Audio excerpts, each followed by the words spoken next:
Isang panukala na itaas ang multa sa illegal parking sa Metro Manila, sa 4,000 piso mula sa 1,000 piso, ay hindi inaprobahan ni Pangulong Marcos. Sinabi ng Pangulo na para maipagpatuloy ang magandang serbisyo ng gobyerno, ay hindi niya pinayagan ang Joint Traffic Circular No. 1 ng Metro Manila Council hinggil sa probisyon na magtataas ng multa para sa illegal parking mula sa 1,000 piso hanggang 4,000 piso. Mananatiling 1,000 piso lang ang magiging multa sa mga illegal parking, sabi ng Pangulo. Para patuloy ang magandang serbisyo ng ating pamahalaan ay hindi ko pinayagan ang Joint Traffic Circular No. 1 ng Metro Manila Council tungkol sa probisyon na tataasan ang multa para sa mga illegal parking.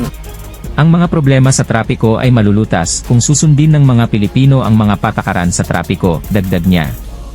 Sabi pa ng Pangulo na naiintindihan niya ang intensyon sa likod ng panukala. Kaya napagpasyahan na lang niyang unahin ang disiplina kaysa sa mga parusa, iginiit niya. Disiplinado ang bagong Pilipino.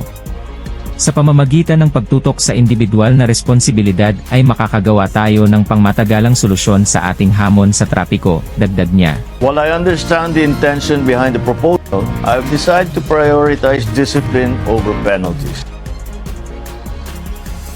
Ang bagong Pilipino ay disiplinado.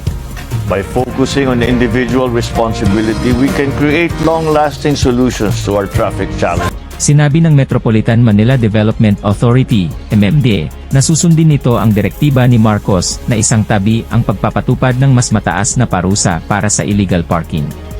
Nauna nang sinuspinde ni Marcos noong 1 buwan ang pagpahtaw ng mga multa at parusa sa mga e-bikes, e-trikes, at iba pang sasakyan na pinagbawalan sa pagtawid sa mga national roads, dahil sa posibleng makaabala at delikadong makipagsabayan sa mga malalaki at mabibilis na mga sasakyan na dumaraan sa national road. We have to give them the chance to know the new rules and how they will adjust. At saka, malaki ang 2,500 pesos na multa, magastos para sa kanila, kaya bibigyan sila ng 1 buwan para pag-aralan nila kung ano ang gagawin, he said. Nilinaw ni Marcos na ipinagbabawal pa rin ang mga sasakyan sa ilang national road sa ilalim ng MMDA Regulation No. 24022 Series of 2024. Ang Metro Manila Council, sa pamamagitan ng MMDA Resolution 2408 Series of 2024, ay nag-uutos din sa lahat ng Metro Manila Local Government Units na magpatibay ng binagong schedule sa mga manggagawa mula 7 AM hanggang 4 PM. Bilang isang makabagong solusyon laban sa rush hour congestion.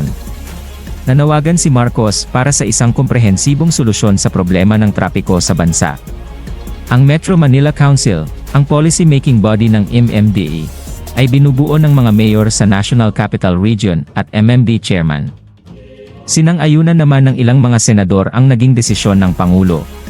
Unang-una, kahit taasan naman natin yung multa, wala na may babayad yung Pilipino dyan. Baka nang pag-umpisahan pa yan ng away. Para laging kang update sa bagong mga videos, please subscribe, like and hit the notification bell.